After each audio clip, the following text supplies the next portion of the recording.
بسم الله الرحمن الرحيم، والصلاة والسلام على أشرف المرسلين سيدنا محمد وعلى آله وصحبه أجمعين. مرحبا بكم في اللقاء الأسبوعي. وإن كان ملاحظة أنه الأسبوع اللي فات كان لقاءين، لأنه كان تكملة لما انقطع من حديث، يعني ما كان لقاءين، كان لقاء واحد لكن تكملة، لأنه زي ما متفقين أنه يكون عندنا لقاء أسبوعي واحد نحاول فيه ونتناول القضايا الموجودة، وكمان لو ما في قضايا مهمة نتكلم فيها إنه نتكلم في جانب توعوي شوية يعني. وعشان كده أنا دائما بنبه الناس، يعني في نقطة كده قبل ما نخش في الموضوع لازم ننبه للناس أو أعمل توضيح بسيط جدا.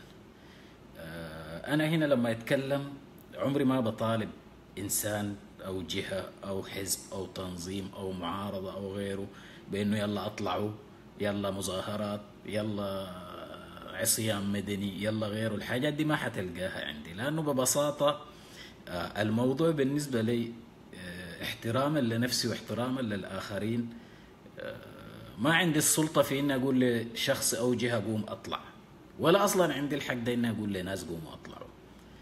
أنا من رأيي الطلوع واجب والتغيير ضرورة ملحة، ده رأيي الشخصي اللي أنا شايفه، لكن ما بالضرورة إني أطالبك به، وما بالضرورة إنك أصلا تتفق معي فيه، يعني أنت حر.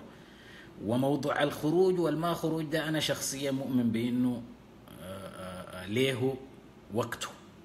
يعني لو قعدت أنا من هنا أو غيري ينبح مليون سنة لقدام يا جماعة اطلعوا اتظاهروا غيروا اسقط النظام، أنا متأكد إنه ما في زول حيسمع لي. لكن في ظروف وتراكمات بتحصل، وفي لحظة بتاعت انفجار. اللحظة دي بتجي بقناعات مجتمعية كاملة وهبة شعبية كاملة، ما بيكون لأي شخص يد فيه ولا لأي جهة يد فيها. كل ما علي أنا اللي أقدر أعمله إنه أطرح وجهة نظري في المشاكل اللي قائمة في البلد، تتفق أو تختلف معي فيه، لكن هو ما بالضرورة هو الكلام الصحيح أو الرأي السليم.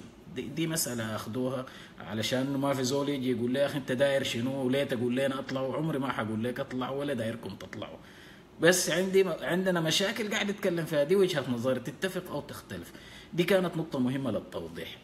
الآن احنا عايزين نتكلم في، للأسف في موضوع شوية هو من التفاهة إنه الواحد أصلا يتكلم فيه، لأنه في عصر زي ده، عصر توفر المعلومة والتكنولوجيا والمعرفة والإلمام بالخبر والحال والأحوال، من المعيب إنه الناس تصل لوضعية زي دي، ومن المعيب إنه إحنا نجي نتكلم فيها أصلا. يعني المفروض أصلا الحاجة دي ما تكون موجودة عندنا، لكن للأسف الحاجة دي موجودة، ربما لقلة الوعي، ربما لتمدد الجهل في البلد، ربما لجرف الوعي اللي حاصل داخل البلد، لكن في نقاط كده موجودة المفروض نتكلم فيها.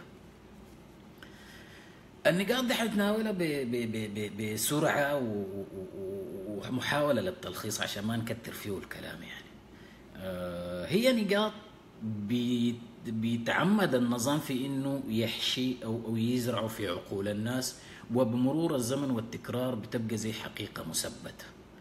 نمرة واحد مثلا دخلوا لنا بحكاية انه يا اخي الاحزاب دي سيئة، نحن ما دايرين احزاب. يعني النظام طرح فكرة انه يا اخي الاحزاب دي اصلا ما نافعة وسيئة وفشلت، ونحن ما دايرين احزاب اصلا في البلد دي، ما دايرين احزاب. وللاسف الحاجة دي انطلت في عقول الكثيرين من الناس، ربما بسذاجة او غياب وعي او جهل، ما عارف. لكن الحقيقة انه الخطاب ده عنده ناسه وعنده اهله اللي بيروجوا له مؤمنين به، وانه احنا ما دايرين احزاب. بداية ما في دولة بتمشي من غير أحزاب، أو أعلنها دولة ملكية، ما واحد من الاثنين، ما في خيار ثالث أصلا. أعلنها دولة ملكية يكون تداول السلطة فيها بالطريقة المعروفة ملوكيا أو في الممالك، ونريح راسنا ونرتاح. اختاروا أسرة يكونوا هم الملوك ونحن نكون تحتهم، ما عندنا أي مشكلة في الموضوع ده. لكن كونك إنك تكون دولة جمهورية وتقول جمهورية السودان وكمان الديمقراطية، وتجي تقول لي يا أخي ما دايرين أحزاب، دخل العقل كبير جدا المفترض انك لو مؤمن بكلام زي ده تكون ما انسان طبيعي، انسان مريض، ما اقدر اسميك باكثر من كده. الحاجة الثانية، الاحزاب السودانية حتى وان فشلت، مع انه انا ما اقدر اقيمها اصلا لانها ما اخذت حقها من التجربة، لسبب بسيط جدا. نحن من عهد الاستقلال، من استقلال السودان الى تاريخ اليوم، اكثر فترة ديمقراطية حزبية عشناها هي 3 سنوات، يعني ما كملنا حتى الدورة عشان نقدر نختبر نقول يا أخي الناس دي فشلوا ولا نجحوا. يعني كأن الأحزاب دي مجرد طلاب قعدوا ما درسوا الموسم الدراسي وقاعدين نقيمهم. لكن رغم كده حتى وين افترضنا إنهم فشلوا، الديمقراطية لا تعالج إلا بمزيد من الديمقراطية. فشل حزب أو حزبين أو فترة حزبية أو فترة ديمقراطية لا يعني إن نلغي فكرة الديمقراطية والانتخابات والأحزاب وغيره. الخلل ده بيتعالج بمزيد من الديمقراطية، والأحزاب نفسها بتعلم وتعالج أخطاء بمزيد من التجارب، تحكم دورة دورتين تمشي، غير الحزب غيره يجي يحكم دورة دورتين ويفشل، لسبب بسيط جدا. لأنه الفكرة الحزبية والديمقراطية دي ما الغرض منها إنه الحزب الفلاني يحكم والحزب العلاني يحكم، أصلا ده ما الغرض من وجود أحزاب أو ديمقراطية. الغرض من الموضوع ده إنه الديمقراطية بتتيح لك أنت كمواطن، حتى لو ما منضم لأي حزب، ما عندك أي علاقة بحزب، تكره الأحزاب دي كلها، بتحقق لك كينونتك أنت كإنسان، بتوفر لك أولا حق الرأي. طالما هنالك أحزاب وديمقراطية بيكون عندك حق الرأي، حق المحاسبة، حق التغيير، كل الحاجات دي بتكون متوفرة لك، إضافة لأنك أصلا بتوفر لك الأسس الإنسانية الثلاثة المعروفة: العدالة والمساواة والحرية. أنت داير أكتر من كده شنو؟ بعد كده فشل ولا نجح، طالما أنت إنسان عندك إرادتك، معناه في يدك إنك تغير أو ترفض أو تعارض، أو على الأقل أضعف الإيمان إنك تخط رأيك. العكس في التجارب أخرى من الحكم زي الدكتاتورية العسكرية أو الدكتاتورية الدينية أو الملوكية أو غيره، إنك ما بتقدر تطرح رأيك أصلا. هو ده الفرق فقط، يعني ما الفرق إنه في دايرين الصادق المهدي يجي والحزب الأمة يجي وحزب الديمقراطي يجي أو غيره، لا، نحن دايرين نحقق إنسانيتنا من خلال تواجد الأحزاب دي، ولو فشلت نقول لهم أنتوا فشلتوا. ده الفرق، ده كان توضيح لكم أنتوا. لكن حرجع لسؤال مهم في النقطة دي، اللي هو تعالوا يا أخي نحن نتفق مع المؤتمر الوطني أو الحزب الحاكم في إن نحن ما دايرين أحزاب، خلاص خلينا نتفق معهم، ما له مشكلة، ما مشكلة، نجرب الاتفاق مرة مع التنظيم أو النظام الحاكم ده، نقول يا أخي نحن ما دايرين أحزاب خالص. هنا بيجي سؤال يفرض نفسه، أنتوا بالدعارة، أنتوا شنو؟ يعني ما ممكن أنت تقول لي أنا الحزب الحاكم، أنا المؤتمر الوطني، البشير مرشح الحزب الحاكم، الحزب الحاكم هو الذي يحكم، والحزب الحاكم نحن عندنا كده، الحزب الحاكم عضوياتنا كده، الحزب الحاكم يجري مؤتمر كده، الحزب الحاكم عنده لقاء جماهيري في كده، الحزب الحاكم داخل انتخابات كده، وتاني تقول لي ما داير أحزاب. كيف يعني؟ ما هو أنت حزب، لو اتفقنا حلوا روحكم الأول، ما دايرين أحزاب، اتفقنا معاكم، عايزين نخلي البلد دي فوضى كده ساي سداح مداح، مش ما دايرين أحزاب. انتوا الاول حزب يا جماعه، حلوا نفسكم الاول. لكن ما تيجي تفرض علي انك انت ما داير احزاب وانت حزب حاكم، ده كلام غبي جدا. يعني ده بيذكرني بحاجه بسيطه دائما بحكيها للناس في قعداتنا. كنا عندنا واحد في الحله هو الوحيد اللي ابوه مغترب، عنده قدره انه يجيب كوره القدم، الكوره دي اللي بنلعب بيها دي. فكان بيجيب الكورة، ونحن كأهل حلة بنحب نقسم بعضنا لاثنين ونلعب كورة، وهو صاحب الكورة طبعا. لكن كلنا كنا بنسعى إنه نكون في فريقه هو، مش لأنه هو لعيب ولا عبقري ولا غيره، لا، لسبب بسيط جدا، إنه هو أنت لو لاعب ضده وجبت فيه وقام بيشيل كورته بيقول له ما طلبت الزول ده ما لعب، ما بديكم كورتي. فكنا بننحرم، يا إما إنه نخليه وكده هو براه ويلعب ونكون متجارين وراه وغيره ونخليه. فما ممكن انت تجي تلعب لعبة وتخط الكورة وتقول لنا ما تجيبوا جول. فبالتالي ما ممكن انت تطرح نفسك كحزب وتحكمني وتقول لي ما داير احزاب. ده غباء يا جماعة. والشخص اللي مشى عليه الخطاب الكيزاني ده هو انسان غبي للأسف. ما عندي شيء ثاني اقدر اقول فيه. النقطة الثانية في تفكيك الخطاب الكيزاني الغبي، الأحزاب عايزين سلطة، يعني بمعنى إنه شنو؟ بيهيجوا الناس البسطة، بيقول لهم يا أخي الأحزاب ديل أنتوا قايلين غرضهم شنو؟ عشان مصلحتكم يعني قاعدين يعارضوا وقاعدين يطلعوا مظاهرات؟ لا، بس عايزين الكرسي ده.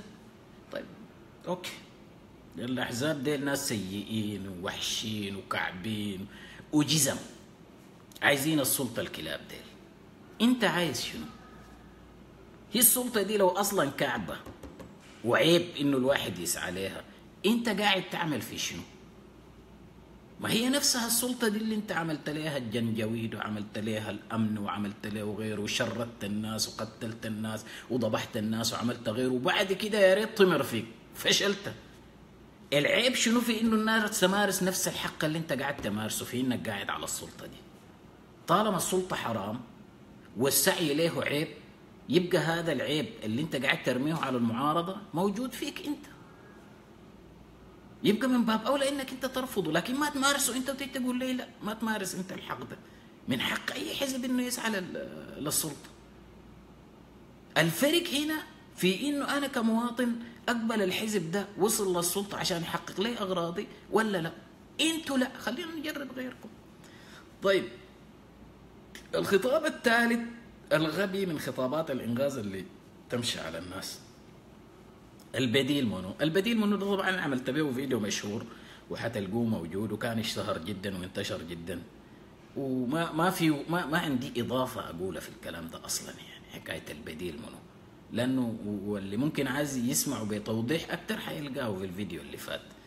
لكن كمختصر بس عشان نوضح النقطه دي، ما عايز اتكلم عن انه الاوطان وانه الدوله المفروض دوله مؤسسات وما ما يتاثر بذهاب فرده او علانه والبشير او غيره، وانه المفروض المؤسسه تكون ماشيه حتى لو ما في رئيس، الدوله تكون ماشيه. ما عايز اقول الكلام الكثير ده اصلا يعني، لانه قلته قبل كده. لكن هي في حاجه محيره جدا يعني في الموضوع ده، موضوع البديل ده. هو بالله حال البلد الان بيحتاج اصلا لبديل؟ يعني البلد دي اصلا لو خلينا كده من غير البشير ومن غير حكومه ومن غير سلطه، خلينا كده ساي كده 30 سنه زي الصومال مثلا ما كان، بتجيو أسوأ من اللي احنا عايشين فيه الليله. يعني اصلا لو في حاجه كده سامحه قاعده، انت تقعد تحتار يا اخي، تقول يا اخي الشيء السمح ده لو شلناه بديله شنو؟ لكن احنا اصلا واصلين الى الدرك الادنى من جحيم الانهيار نفسه. يعني ما في ادنى من المرحله اللي احنا وصلنا لها دي. يعني ما محتاجين لبديل اصلا ولا نحتار في بديل، لانه بديلك مهما كان سيء ما حيكون اسوأ من الوضع اللي انت فيه ده ببساطه، يعني عشان ما نتكلم كثير ونعيد اللي قلناه في النقطه دي. طيب الحاجه الثالثه والخطاب الثالث اللي بيحاولوا يسوقوه من اجل اعاده ترشيح رجلهم، انه البشير كويس لكن اللي تحته ما نافعين، وانه احسن ديل اكلوا وشبعوا ولو غيرهم جا حياكل كمان. الكلام البليد اللي بيدار ده،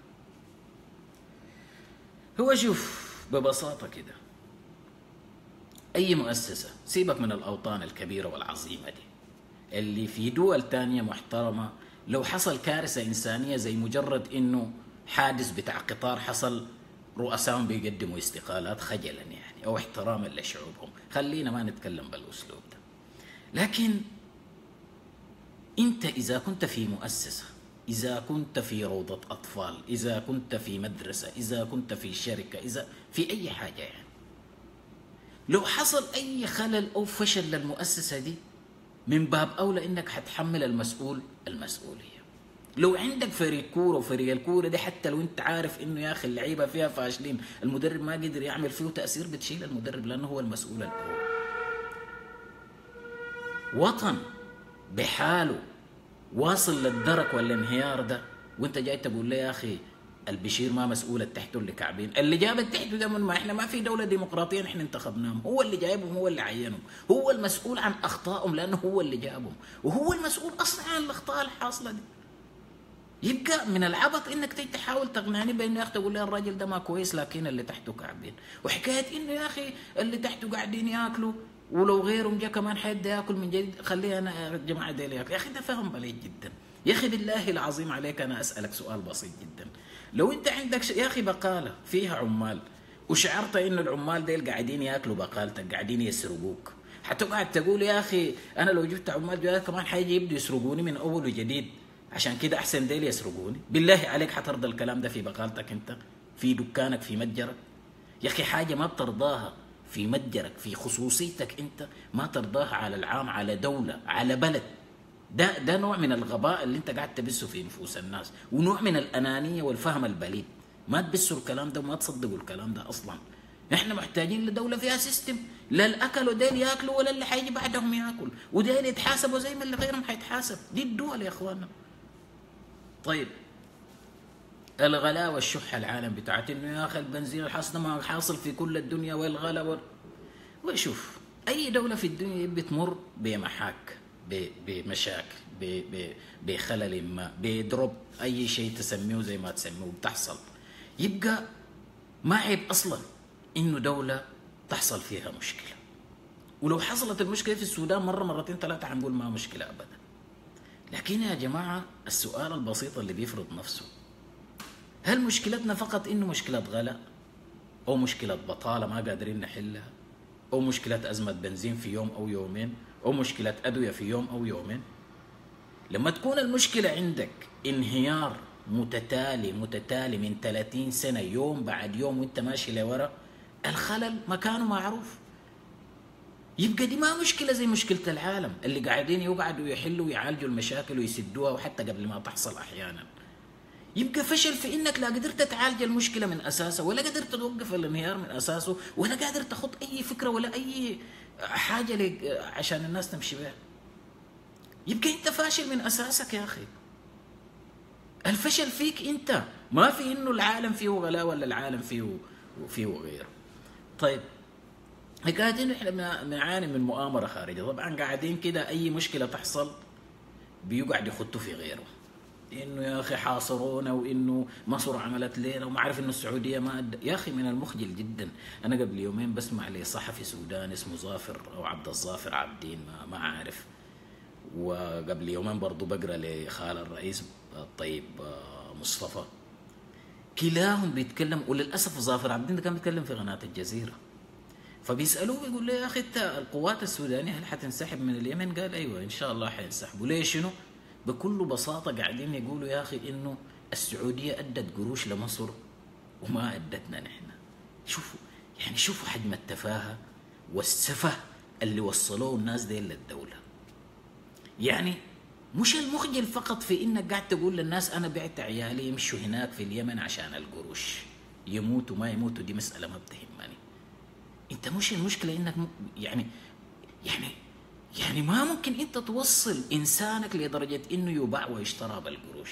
كمان المخجل انك داخل في مقايضات مع الاخر، انه ادى مصر وما ادى، المفروض يدوني زي مصر. يعني بمعنى شنو؟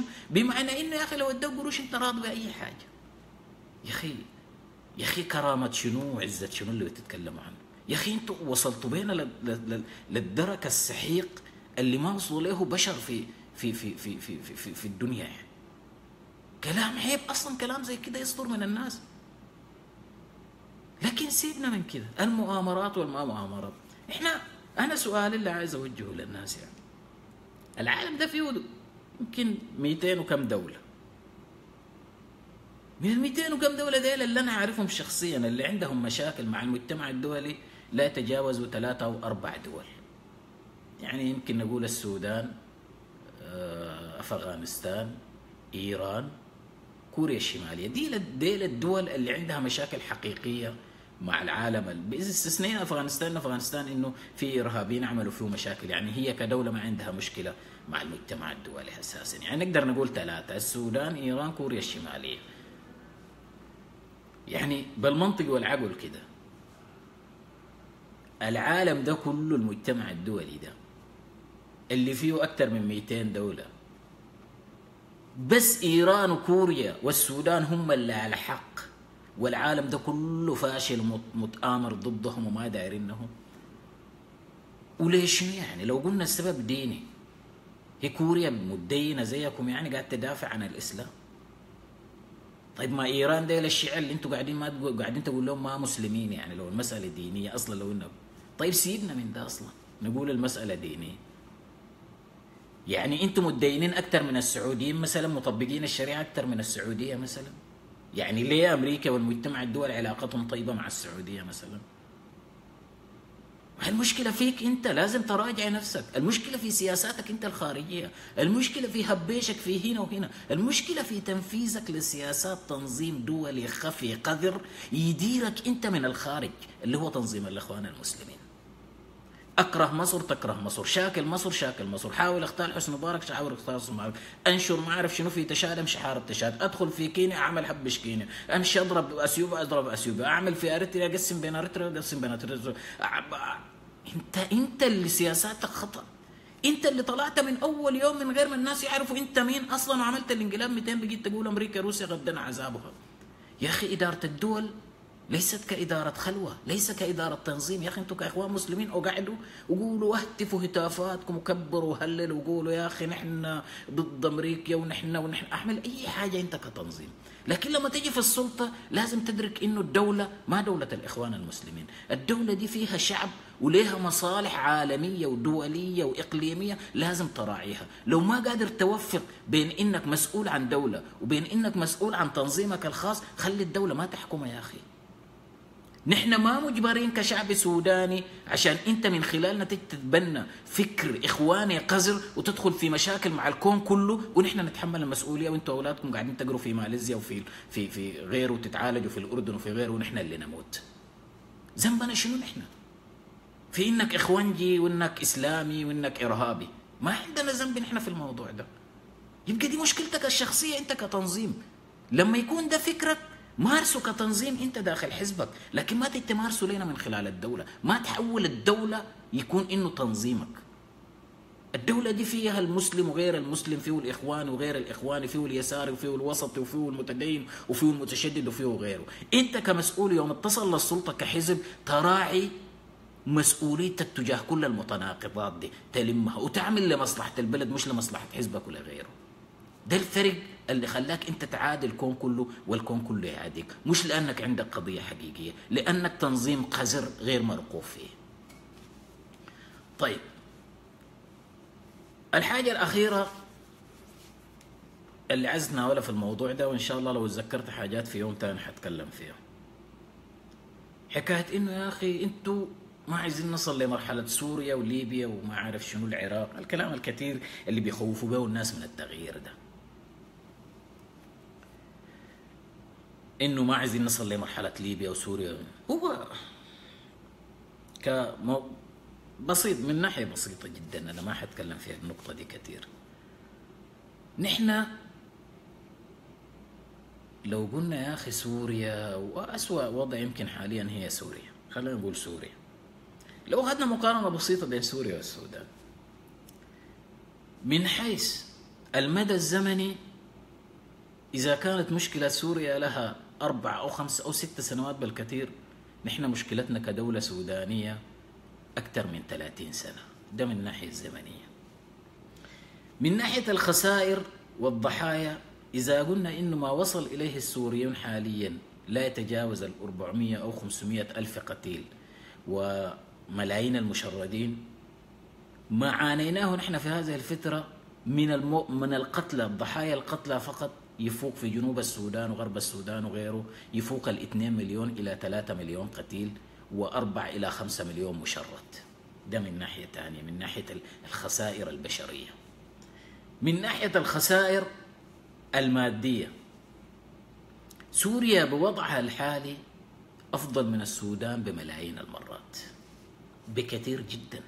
شفتوا حلب اللي كسرت واتدمرت دي؟ الليلة أنا أتمنى بعد ما تخلصوا من الفيديو بتاعي ده فتشوا فيديوهات عن حلب هسي حاليا اليوم، أمشي أحضروا الفيديوهات دي. حلب اللي شفناه إنه اتدمرت، اتهدد في الأرض هد تماما. دولة سوريا اللي في حالة حرب ولسه مصارعين وغيره وغيره وغيره، في خلال سنة أعادت حلب إلى واحدة من أجمل المدن في المنطقة العربية. شوف دمشق، شوف اللازغية، شوف غيره وغيره. أنا ما بقول لك إنه في محلات الصراع ما في دمار وما في غيره وما في غيره، لكن لو أخذناها ككتلة كده منطقة الغوطة الشرقية اللي ترمت فيها آلاف الصواريخ قبل أسبوعين شكلا ومنظرا وخدمات أفضل من الخرطوم بمليون مرة، بعاصمتك الهادية اللي أنت مرتاح فيها دي أفضل منها بمليون مرة. أمشي شوفوا كده. بس قبل يومين كنت بقرأ واحد عامل مقارنة طريفة كده، إنه لا في ليبيا واقفين صفوف بنزين، ولا في سوريا واقفين صفوف بنزين وغاز وما عارف شنو، ولا في غيره ولا في، وفعلا دي حاجة حقيقية. ديل داخل الحروب وهم في حروب ما بيعانوا المعاناة اللي احنا فيها دي، حياتهم ماشية ميسرة. يا أخي ناس غزة اللي محاصرين من كل الأجناب الأربعة ديل ما عندهم المعاناة اللي انت فيها في الكهرباء والبترول والأكل والشراب والراحة والنظافة وغيره وغيره. انت اصلا ما واصل مرحله انك تكون دوله عشان تقارن نفسك بسوريا وبليبيا. يا ريت عندنا الحروب اللي في سوريا وليبيا وضعنا يكون زيهم من الوضع اللي احنا عايشين فيه ده. دي نقطه براها. لكن النقطه الاهم، انت لما تتكلم عن انك ما تصل لسوريا وليبيا والعراق وغيره، انت بتتكلم عن نفسك كواحد قاعد في منطقه جغرافيه داخل الخرطوم وشايف انه دي السودان. لا عشان كده لانك ما انسان ولا عندك ضمير ولا عندك اخلاق ما بتسال نفسك أهل دارفور مثلا أو كردفان ما من حقهم يقولوا إنه ما عايزين نبقى زي سوريا وليبيا والعراق؟ مش من حقهم برضو إنه يعيشوا زيك في أمان زي ما أنت عايش في الخرطوم في أمان؟ يبقى اللي بيعيشوا ناس حلب بيعيشوا ناس كردفان، واللي بيعيشوا ناس أدلب بيعيشوا ناس دارفور. وزي ما أنت في الخرطوم في أمن وأمان، ناس دمشق واللاذقية أفضل منك بملايين المرات. يبقى ده ما منطق انك تبث في الناس وتتكلم للناس وتقعد تتكلم بشعارات زي دي. عموما دي نقاط دائما هم بيبثوها ويقولوها لنا على اساس انه يمرروا من خلالهم هذه الافكار الغبيه عشان الناس تهبط وما تفكر ابعد من حكايه انه وماذا بعد هذه الازمه. يخافوا انكم تطالبوا وتغيروا وتنادوا وتصرخوا، عشان كده بيحاولوا يحبطوكم بالكلام الفارغ، النقاط اللي انا ذكرتها دي. وفي نقاط ثانيه كثير ممكن نجي لها في وقت اوسع، لكن زي ما انا قلت لكم انه وقتي دائما ما بيسمح بانه اتكلم اكثر من بالكثير ربع ساعه الى ثلث ساعه بالكثير. وانا اسف يعني حتى ما قدرت الاحظ مداخلاتكم، لانه والله فعلا انا دائما لما ادخل وقتي بيكون على اقصى حد 20 دقيقه. ان شاء الله في اجازه كده ولا في غير واحد لو وقت ساعات ياخذ مداخلات ويشارك الناس في مداخلات وغيره. لكن دي نقاط ان شاء الله تتناقشوها كتابه فيما بينكم عشان نصل الى وعي مجتمعي كامل يحارب هذا التخلف والخطاب الدنيء والغبي والقذر. السلام عليكم ورحمه الله تعالى وبركاته.